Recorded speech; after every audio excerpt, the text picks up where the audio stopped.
तर तिला data feed करायचं काम तिला दिलं पाहिजे. माझं काम जे बेसिक आहे ते मी आज विसरले, जसं बरोबर म्हणलं ना, माझं काम हे मुलांवरती संस्कार घडवण्याचं काम आहे. मुला बाराखडी किंवा बडबड गीतं असतील शिकवण्याचं काम आहे. मुलाने माझ्याकडे अंगणवाडीमध्ये येऊन हलवायचा, गाणी म्हणायची, 2 तास विषय आहे ना आयुष्यातला, खेळाचा विषय, ते न करता तुम्ही मागणी पाहिजे. प्रयोग कसा आला पाहिजे की दिवसातून 3 तास अंगणवाडी असेल तर माझी अर्धा तास जात आहे, तर मी मुलांना शिकवायचं कसं, असं एखादी तक्रार तुम्ही ड्राफ्ट केली पाहिजे. उदाहरणार्थ यांनी सांगितलं ह्याचा विषय आहे THRचा विषय. THR मध्ये येणाऱ्या अडचणीचं एक पत्र आपण दिलं पाहिजे. आणि ह्या अडचणी येतात आणि आम्ही बराच प्रयत्न केला, या अडचणी सोल्युशन नाहीये, या विषयातलं आपण त्यांच्याकडून मार्गदर्शन मागू शकतो. THR नको तर देऊ नका ना, शासनाचा पैसा वाचेल ना. जर घ्या असं कंपल्सरी करत असेल आणि असा एखादा अधिकारी करत असेल तर ते चुकीचं आहे. त्या अधिकाऱ्याला आपण धडा शिकू शकतो. बरं THR नको, बाकीचं THR नको तर बाकीचं बंद करतो, हा दुटप्पी भूमिका आहे, ती चुकीची आहे. आणि तसं जर कोण करत असेल त्यालाही आपण योग्य धडा शिकू शकतो. अशाची काही नावं द्या ना, कुठला अधिकारी असं बोलतो, आम्ही बघतो काय करायचं ते. पण तुम्ही सगळ्यांनी एकत्र येऊन तुमचे प्रश्न त्यातून मार्ग पण आपण सुचवला पाहिजे की माझ्या अंगणवाडीचा एवढा वेळ जो आहे हा वेस्ट जातोय, मी मुलांना शिकवू शकत नाही. आज जे मुलांना मला ऍक्च्युअल काम आहे माझं, जे मला शासनाने दिलंय संस्कारित करायचं, ते मी करू शकत नाही. का तर या कारणामुळे, या कारणाला एवढा वेळ जातो, THRला एवढा वेळ जातो, याच्यामुळे माझा एवढा वेळ जातो. त्यामुळे तुमचा हा जो विषय आहे तो अगदी रास्त आहे. मला वाटतं की ही विम्याचा विषय काढला का पेन्शनचा विषय, आपली भूमिका रास्त आहे की किमान 5,000 रुपये पेन्शन तरी मिळाली पाहिजे. जेणेकरून एकदा आमची अंगणवाडी म्हणजे वयोवृद्ध झाली तर आम्हाला जोपासणार कोण, सांभाळणार कोण. तर तो विषय किती रास्त आहे, आपण त्याची वेळोवेळी मागणी करतोय की किमान तेवढं तरी द्या आम्हाला. आणि त्या विषयामध्ये आगामी काळात त्यानंतर आपली अजून एक मागणी आहे की विम्याची मागणी आहे. अंगणवाडी सेविकेला काय झालं तर आम्हाला ESICच्या त्या स्कीम मध्ये तरी घ्या, काहीतरी करा. आणि त्यामुळे ती एक मागणी आहे. आता आपल्याला सगळे महात्मा फुले जन आरोग्य योजनेचा लाभ घेत असा लाभ आहे, आयुष्यमान भारतचा लाभ आहे. त्यामुळे तो लाभ जर असेल तर त्याच्या माध्यमातून आणखीन आम्हाला विमा जो आहे फॅमिलीसाठी कसा उतरायचा, किंवा डेथ बेनिफिट, अचानक एखादा मृत्यू झाला तर तिला जे मिळतं ते तोकडे मिळतं ना. तिची जर लेंथ ऑफ सर्व्हिस आपण विचार केला, ती जर लवकर वाढली तर तिचं साधारणपणे घर स्टॉप होतंय. त्या विषयातल्या विम्याच्या योजनेचं एक आहे, पेन्शन संदर्भात एक आहे. आणि असे 2-3 मुद्दे आहेत की एक रकमी काही तुम्हाला मिळेल का, त्याविषयीचंही आपलं आहे. सेवानिवृत्तीचे लाभ मिळावेत असं आपलं म्हणणं. आता ते एक लाभाचं सेवानिवृत्तीच्या लाभासंदर्भात एक स्टेटमेंट आलं आता, पण ते तुटपुंजे आमच्या दृष्टीने की आम्हाला आणखीन चांगले लाभ मिळावे असा एक विषय आहे. मला वाटतं की दिवाळी सुट्टीचा विषय बऱ्यापैकी तुमचा क्लिअर झालेला आहे. आता मला आठवतं 7 दिवस दिवाळी सुट्टी, कारण की आपणच ते मांडलं, मुलगा शाळेत येत नाही, मी जाऊन काय करतो शाळेत, तो जातो मामाच्या गावाला, परगावी जातो, तो घरातला फराळ करणार की आमच्याकडे पोचणार. 365 दिवस आमच्याकडेच असतो तो. त्यामुळे त्या 7 दिवस मला आठवतंय की आम्ही ते निवेदन दिलं होतं की दिवाळी सुट्टीमध्ये अंगणवाडी बंद ठेवला पाहिजे. त्याला काही लोकांनी विरोध केला, काही लोकांनी, पण ते आज प्रत्यक्षात होतंय. परत जादा कामाचे तास 2 तास वाढवणे, त्या संदर्भात पण आपण म्हटलं की ऑलरेडी त्या ओव्हरबर्डन आहेत, तुम्ही एवढी कामं देताय, आता मातृवंदनेचं काम आलेलं आहे. लक्षात घ्या, या सरकारच्या अपेक्षा भरपूर आहेत, त्याच्यात आपल्या अपेक्षा आहेत की नाही, छोटी तो काय देणार आहे तोही अपेक्षा ठेवतो, पण नक्कीच ताळमेळ पाहिजे. आपण पण आपलं आरोग्य चांगलं सांभाळलं पाहिजे, चांगल्या प्रकारे काम केलं पाहिजे. त्यामुळे आगामी काळात जे सगळे विषय आहेत की सेवानिवृत्तीचे लाभ आहे, विमा योजना आहे, मानधनात वाढ आहे, म्हणजे अजून आमचं म्हणणं आहे की आम्हाला पण पुरेसं मानधन मिळत नाही की 13,000 नाही, कमीत कमीत आता जसं मोदी सरकार म्हणतंय 18,000 तरी एखाद्या माणसाला मिळाले पाहिजे. त्यांचंच म्हणणं आहे ना, किमान वेतन. आणि आमचं त्यावर मत आहे की तुम्ही फक्त एक अंगणवाडी सेविका म्हणून मला पाहू नका, माझ्यावरती किती लोक डिपेंडेंट आहेत. 13,000 तुम्ही कोणाला देताय, फक्त अंगणवाडी सेविकेला मान देतात, पण माझ्यावरती माझी 2 मुलं आहेत, 3 मुलं आहेत, माझ्यावरती माझे आई वडील आहेत किंवा सासू सासरे आहेत, त्यांना पण काही ना काही लागतंय ना. मग ह्या पूर्ण फॅमिलीचा विचार करून मला तुम्ही मानधन दिलं पाहिजे, अशी भूमिका भारतीय मजूर संघाने आता ह्या प्लॅनिंग कमिशन मध्ये आणि भारतीय मतदारसंघात एक शिष्टमंडळ भेटायला गेलं.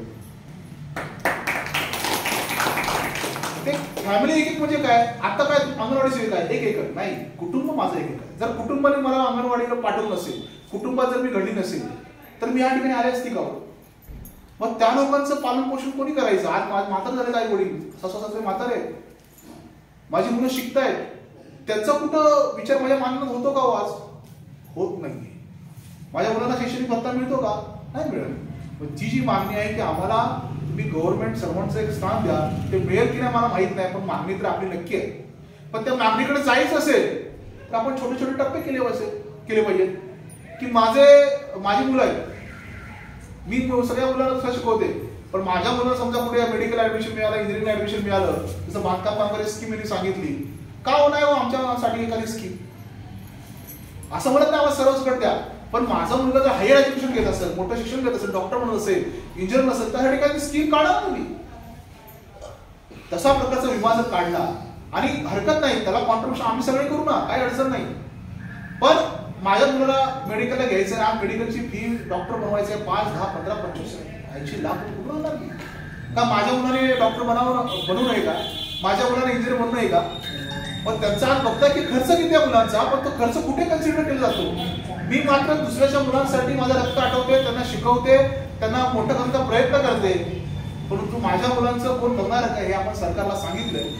काही अशा स्वरूपाची विमा पॉलिसीज काढू शकतो का की बाबा एवढंच कॉन्ट्रिब्युशन देणार, मग एकदा 100 रुपये कट होणार, माझी हरकत नाही. पण समजा माझा मुलगा जर हायर एज्युकेशन करतो, 12च्या पुढं ग्रॅज्युएशनला गेला, तर त्याला 10,000, 5,000 तिथं हॉस्टेलची फी आहे, त्याचं जर लावलं काही तर ती माफ होण्यासारखं, किंवा जी काही फी असेल त्यामध्ये 50% फी आपल्या या प्रकल्पातर्फे दिली जाणार, असं काहीतरी आपण, मला वाटतं ह्याचा विचार आपण आगामी काळात करतोय. कारण की सरकार सरळ देत नाही, ते वाकड्यानेच मागावं लागतं, हे तुम्हाला माहिती आहे. आगामी काळात योजना भरपूर आहेत, मागायचं भरपूर आहे, समस्या भरपूर आहेत. आपण टेक्नो सेव्ही झालं पाहिजे, ऍडव्हान्स झालं पाहिजे. आज आपली मुलं बघतोय ना किती ऍडव्हान्स आहेत. छोट्या मुलांनाही आज आपल्याला मोबाईल येणार नाही, कारण तुम्ही जर अंगणवाडीत एखादं पूर्व बरोबर ते सगळे करत असतात.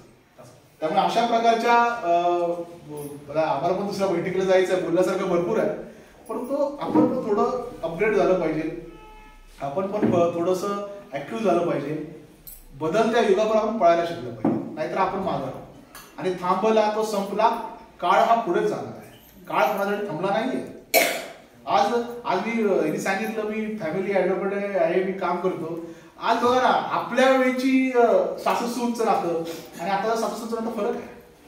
काळ बदलला ना, त्यामुळे काळाबरोबर धावायचं. आज आपण किती ऍडजस्टमेंट करतो घरामध्ये, म्हणजे मला जे आठवतं माझी आई किती ऍडजस्टमेंट करायची, त्यांच्या वेळी सासू सूनचं नातं, की त्यावेळी सासू सासऱ्यांना अगदी प्रेमाने जेवण वाटतं असेल किंवा सगळं असेल. आज ते नाहीये, ती कामाला जाते, ती पण दमते, ती पण म्हणते मी काय एवढंच करते का, पण ते आपण ऍडजस्टमेंट करतो कारण की आपल्याला कुटुंब टिकवायचं असतं. आज आपण डोकंच ऍडजस्टमेंट करतोय, तर प्रत्येक माणूस आहे, मला माहिती आहे, कारण मी गेले 17-18 वर्ष वकिली करतो, आपण सगळ्यांचं ऍडजस्टमेंट करतो आणि तरी अंगणवाडी चालवतो, तरी इकडे येतोय. अशीच ऍडजस्टमेंट आपल्याला या सरकारची, आपली आणि अधिकाऱ्यांकडे केली पाहिजे, कारण आपल्याला टिकवायचं आहे. ही जबाबदारी आपल्या सगळ्यांची, कारण हे आपले कुटुंब आहे, त्यामुळे हे टिकवण्यासाठी भर देऊ. अंगणवाडी बंद पडू, पण त्या न पडण्यासाठी आपण काही प्रयत्न केला पाहिजे. पण त्या कशा वाढवायच्या, म्हणजे आता मी एक कुठेतरी झेडपी शाळा बघितली, तिथे ऍडमिशन मिळत नाही. आता कराडमध्ये पण एक शाळा आहे, नगर परिषद शाळा आहे, तिथे ऍडमिशन मिळायला लागलं का, तिथे मग त्यासाठी काय करावं लागेल, आपली जबाबदारी आपण लावी. मला वाटतं थोडं पण प्रॅक्टिकल खरं, गोड घेऊन तुमचा फक्त